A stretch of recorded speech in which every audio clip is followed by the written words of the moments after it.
ओम शांति। 6 मई 2022 आज के बाबा की साकार महावाक्य। बाबा कहते, मीठे बच्चे, तुम ब्राह्मणों को ईश्वर की गोद मिली है। तुम्हें नशा रहना चाहिए कि बाप शिव बाबा ने इस तन द्वारा हमें अपना बनाया है। अभी प्रश्न है, बाप ने कौन सा दिव्य कर्तव्य किया है जिस कारण उनकी इतनी महिमा गाई हुई है?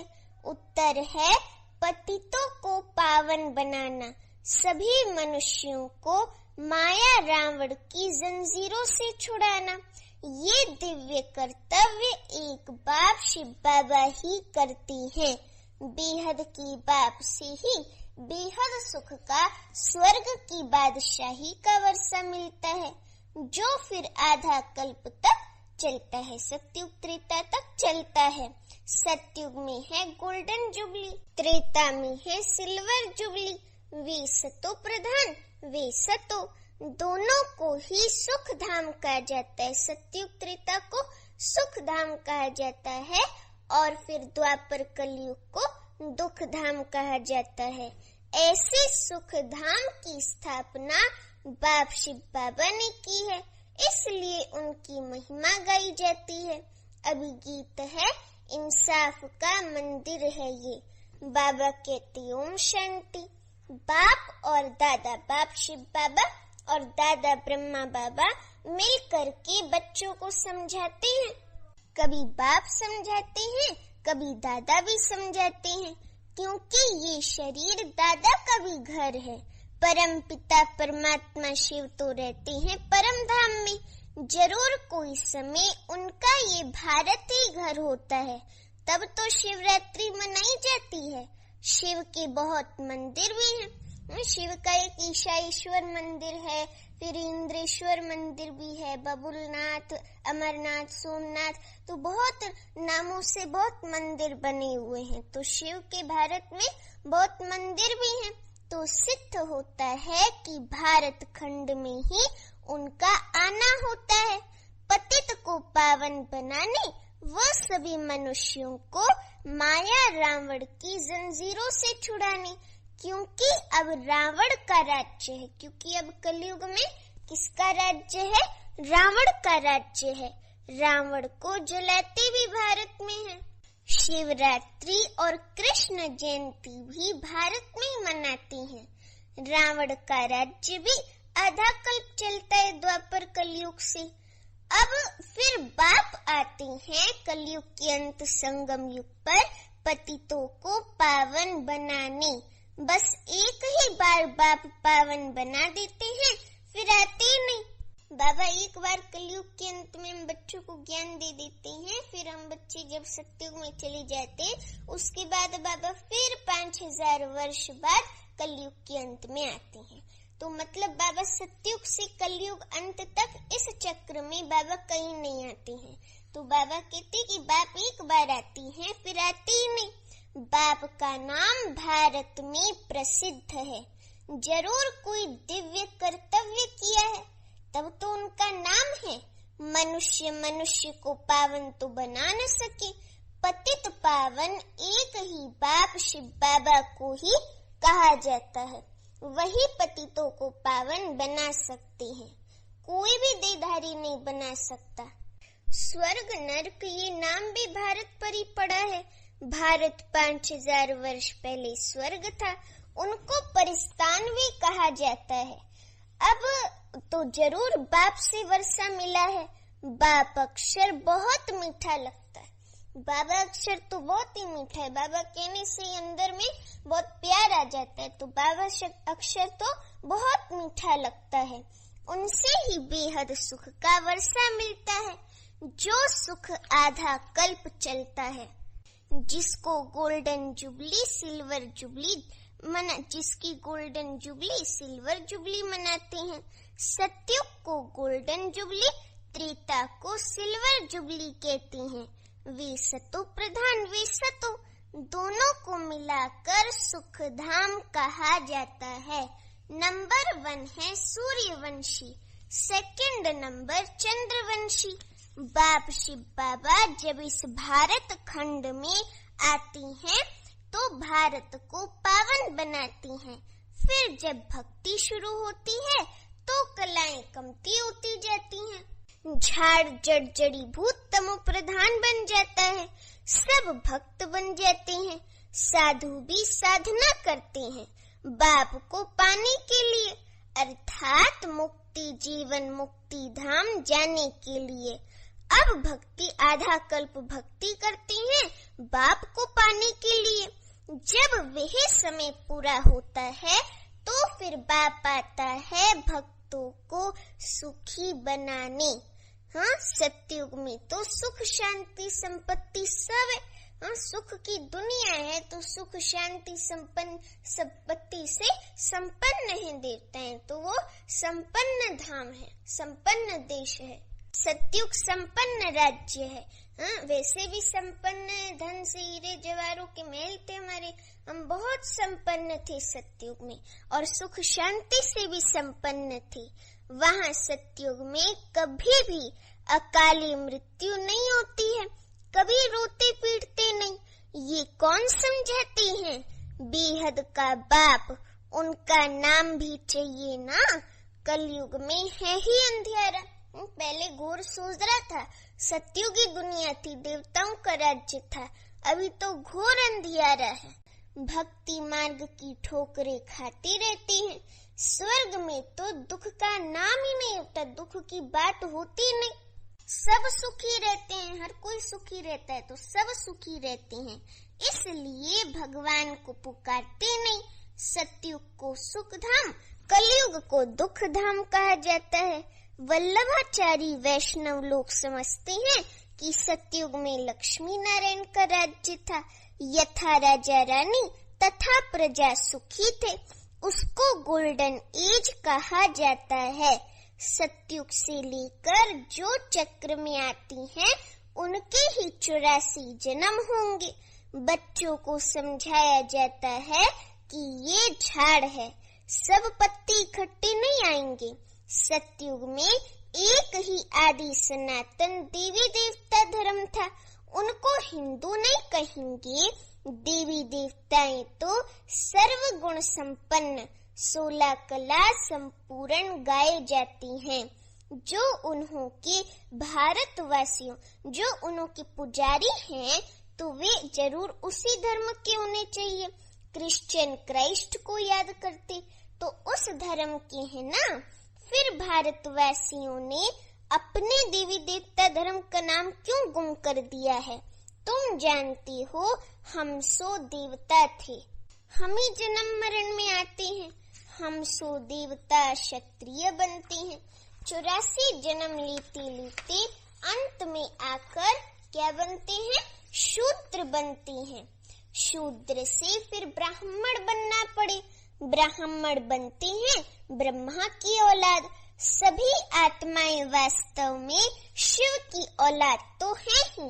वे है बेहद का बाप, शिव बाबा है बेहद का बाप। उनको परम पिता परमात्मा, ओ गॉड फादर अथवा हेवनली गॉड फादर कहा जाता है। वे शिव बाबा है स्वर्ग का रचयिता।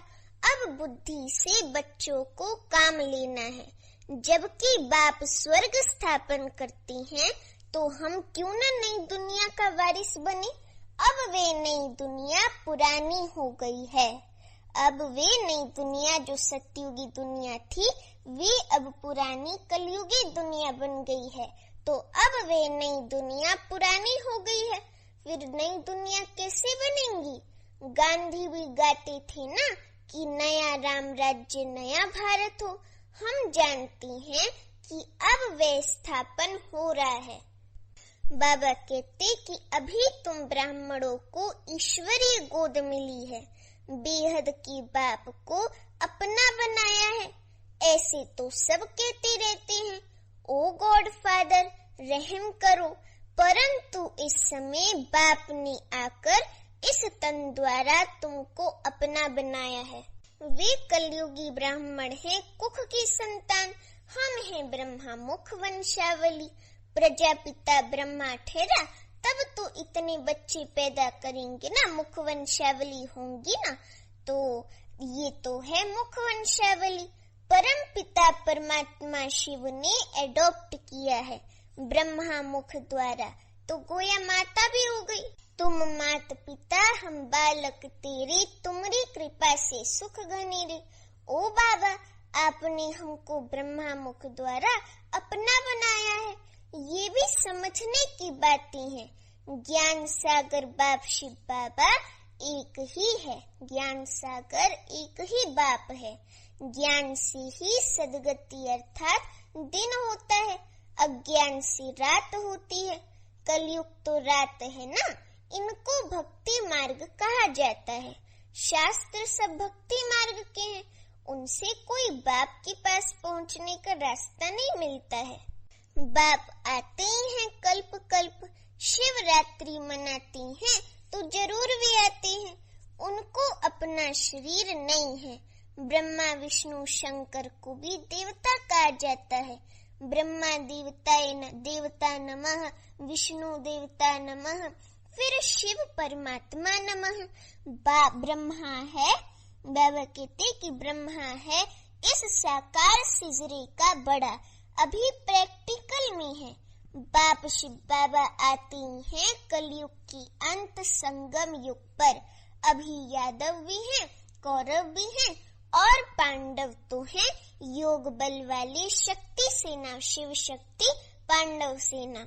तो अभी तुम बच्चे, बाबा कहते तो अभी तुम बच्चे जानते हो कि शिव बाबा प्रैक्टिकल में भी हैं, कौरव भी हैं और पांडव तो हैं योग बल वाले शक्ति सेना। तो अभी तुम बच्चे जानते हो शिव बाबा प्रैक्टिकल में ब्रह्मातन में पधारा है। उस निराकार शिव का मंदिर भी है, शिवरात्रि मनाई जाती है। परंतु गवर्नमेंट ने शिव जयंती की छुट्टी भी निकाल दी है। औरों की जयंतियां मनाते रहते हैं, धर्म की ताकत तो है नहीं, इसलिए अनराइटियस, अनलॉफुल, इंसॉल्वेंट बन पड़े हैं। No purity, no peace, no prosperity है। इस ही भारत में 5000 वर्ष पहले जब गोल्डन जुबली थी तो प्योरिटी, पीस, प्रोस्पेरिटी थी। कभी अकाली मृत्यु नहीं होता था। भारत जैसा ऊंच संपत्तिवान और कोई हो नहीं सकता। भारत खंड है सबसे ऊंच। भारत खंड की हिस्ट्री भी बनी हुई है। पावन भी ये भारत तो पतित भी ये भारत बनता है। आदि सनातन देवी देवता धर्म वाले ही ये चक्कर लगाकर शूद्र वर्ण में आए, फिर शूद्र वर्ण से अब ब्राह्मण वर्ण में है। आदि सनातन देवी देवता धर्म वाले ही ये चक्कर लगाकर शूद्र वर्ण में आए, फिर शूद्र वर्ण से अब ब्राह्मण वर्ण में आए हो। देवताओं से भी ब्राह्मण वर्ण ऊंच चोटी पर है, क्योंकि हम ब्राह्मणों के साथ अभी स्वयं भगवान हमारे साथ हैं सर्व संबंधों से, तो इसलिए हम ज्यादा भाग्यवान हैं। देवताओं से भी ऊंच जन्म हमारा ब्राह्मण जन्म हीरे तुल्य है। बाबा कहते कि सतयुगी देवताओं की जो महिमा है वे बाप की महिमा से अलग है। बाप को कहते हैं ज्ञान का सागर, आनंद का सागर। फिर देवताओं को कहेंगे सर्वगुण संपन्न, 16 कला संपूर्ण। वहाँ विकार की बात नहीं। शास्त्रों में तो बहुत गपोड़े लगा दिए हैं कि कृष्णपुरी में भी कंस रावण आदि थे। वास्तव में तो इस समय कंसपुरी है, इस समय रावण राज्य है, तो इस समय कंसपुरी है। फिर सतयुग में होगी कृष्णपुरी। ये है संगम, इसीलिए ही उन्होंने कंस, जरासंधी, रावण आदि को सतयुगी देवताओं से मिला दिया है। ये है ही आसुरी रावण संप्रदाय। अभी तुम ईश्वरीय संप्रदाय बने हो। ईश्वरीय गोद में आकर पवित्र बन फिर 21 जन्मों के लिए दैवी गोद में जाते हो।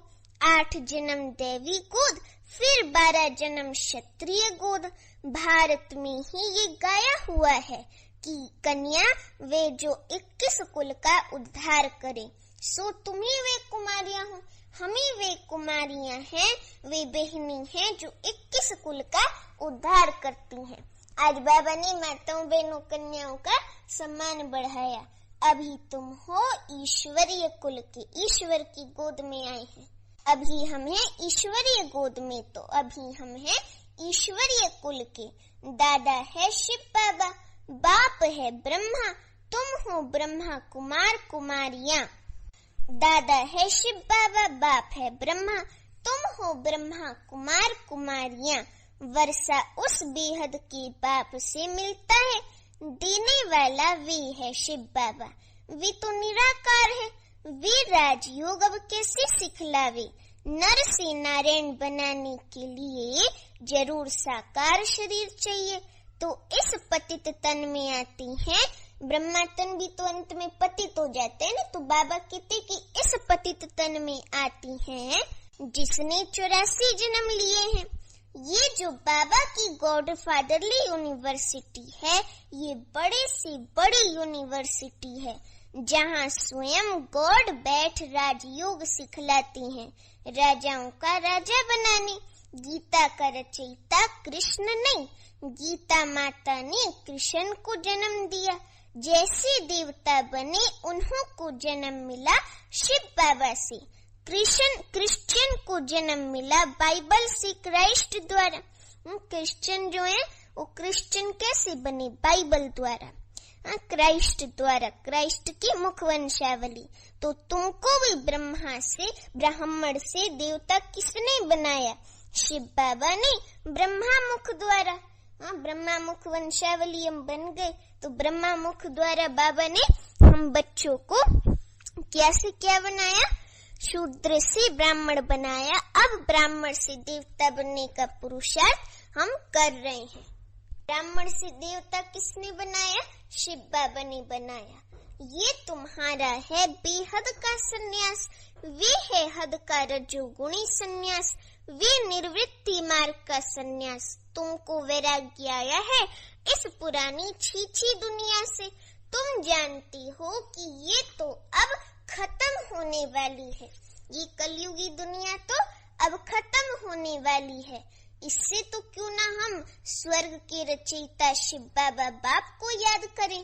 बाप कहते हैं, लाडले बच्चे तुम बहुत जन्मों के बाद आकर मिले हो, तुमने 84 जन्म पूरे लिए हैं। अब तुमको फिर देवता वर्ण में जाना है। इसमें परहेज भी बहुत है, अशुद्ध चीज खा न सके। बाप कहती हैं, मैं संगम पर आता ही हूँ मूत पलित्ती कपड़ों को। हम आत्माएं मूत पलित्ती कपड़े बन गई है ना, तो हम मूत पलित्ती कपड़ों जैसी आत्माओं को पावन बनाने। अब मौत सामने खड़ा है, यादव कौरव और पांडव भी हैं, तो जरूर पांडव पति शिव बाबा भी होंगे। पांडव पति व पिता परमात्मा को कहेंगे, पांडव पति ओब्लिक पिता परमात्मा को कहेंगे। तुम फिर हो पंडे, राह बताते हो सुख धाम शांति धाम की, इसलिए तुमको पांडव शिव शक्ति सेना कहा जाता है। यादव यूरोपवासी तो अपने कुल का नाश करते बॉम्ब वगैरह बना के। भारत में है पांडव और कौरव, जिनके लिए कहते हैं कि असुर और देवताओं की युद्ध चली। बाबा कहते कि तुम अभी देवता नहीं बने हो, तुम अभी देवता नहीं हो, अभी बनना है। श्रीमत से तुम स्वर्ग के मालिक बनते हो। बाकी सबकी है आसुरी रावण मत, आधा कल्प रावण की मत चलती है। अभी तो सारी दुनिया तमो प्रधान है। ये है रुद्र ज्ञान यज्ञ, जहाँ बाप शिव बाबा बैठ राजयोग सिखलाते हैं। जब राजा स्थापन हो जाती है तो ये विनाश ज्वाला प्रज्वलित होती है, ये ज्ञान प्राय लोप हो जाता है। फिर ड्रामानुसार जो भी शास्त्र हैं भक्ति मार्ग के वही निकलेंगे। बाबा कहते कि सन्यासियों के फॉलोवर्स बहुत होंगे, सभी पाप धोने गंगा पर जाते हैं। अब गंगा नदी तो किसी को पावन कर नहीं सकती, वे तो पानी के सागर से निकली हुई है। ज्ञान गंगाएं तुम हो, सच्ची सच्ची ज्ञान गंगाएं ज्ञान सागर से निकली हुई हम बाबा के बच्चे, हम बाबा की आत्माएं हैं। तो जो हमें ज्ञान गंगाएं हैं जो ज्ञान सागर से निकली हैं। बाकी गंगा कोई पानी वाली पतित पावनी नहीं होती है। बच्चों को फिर से भक्ति का फल, बेहद का सुख का वर्षा देने आया हूँ। शिव बाबा कहते कि जो बाप से आकर पढ़ेंगे वही स्वर्ग में आएंगे, बाकी सब अपने अपने सेक्शन में चले जाएंगे। इस ड्रामा चक्र को भी समझना है। चक्र को जानने से तुम चक्रवर्ती राजा बनते हो। गवर्नमेंट ने भी चक्र निकाला है। 3 शेर दिखाकर फिर नीचे लिखते हैं सत्यमेव जयते। ऐसे भारत का सिंबल है ना, वो 3 शेर दिखाते हैं, एक इधर, एक बीच में और 2 इधर साइड में, ऐसे तो 3 शेर दिखाते हैं। फिर उसके नीचे लिखते हैं सत्यमेव जयते, मन सत्य की विजय है, तो ट्रुथ की विजय है, इसका अर्थ ये है। तो अब शिव बाबा तुम सब पार्वतियों, हम आत्माओं रूपी पार्वतियों को आकर अमर कथा सुना रहे हैं। अमरपुरी सत्युग का मालिक बनाने, इसको ही सत्यनारायण की कथा व अमर कथा कहा जाता है। ये कथा एक ही बार संगम युग पर सुनकर तुम स्वर्ग के मालिक बनते हो, बाकी सब हैं दंत कथाएं। अच्छा, मीठे मीठे सीखी लदे बच्चों प्रति माता पिता बाप दादा का याद प्यार और गुड मॉर्निंग। रूहानी बाप की रूहानी बच्चों को नमस्ते। अभी हम रूहानी बच्चों की रूहानी माता पिता बाप दादा को याद प्यार गुड मॉर्निंग और नमस्ते। अभी धारणा के लिए मुख्य सार। पहली पॉइंट, देवता वर्ण में जाने के लिए भोजन की बहुत परहेज रखनी है। कोई भी अशुद्ध चीज नहीं खानी है। इस पुरानी छीछी दुनिया जो कि अब खत्म होने वाली है, इससे बेहद का वैराग्य रख स्वर्ग के रचयिता बाप को याद करना है। अभी वरदान है, अपनी शक्तियों व गुणों द्वारा निर्बल को शक्तिवान बनाने वाले श्रेष्ठ दानी व सहयोगी भव। अपनी शक्तियों व गुणों द्वारा निर्बल को शक्तिवान बनाने वाले श्रेष्ठ दानी व सहयोगी भव। अभी वरदान का स्पष्टीकरण है, श्रेष्ठ स्थिति वाले सपूत बच्चों की सर्व शक्तियां और सर्व गुण समय प्रमाण सदा सहयोगी रहते हैं। उनकी सेवा का विशेष स्वरूप है बाप द्वारा प्राप्त गुणों और शक्तियों का अज्ञानी आत्माओं को दान और ब्राह्मण आत्माओं को सहयोग देना, निर्बल को शक्तिवान बनाना। यही श्रेष्ठ दान व सहयोग है। जैसे वाणी द्वारा व मनसा द्वारा सेवा करते हो, ऐसे प्राप्त हुए गुणों और शक्तियों का सहयोग अन्य आत्माओं को दो, प्राप्ति कराओ। स्लोगन है, जो दृढ़ निश्चय से भाग्य को निश्चित कर देते हैं वही सदा निश्चिंत रहते हैं। जो दृढ़ निश्चय से भाग्य को निश्चित कर देते हैं वही सदा निश्चिंत रहते हैं। अच्छा, ओम शांति।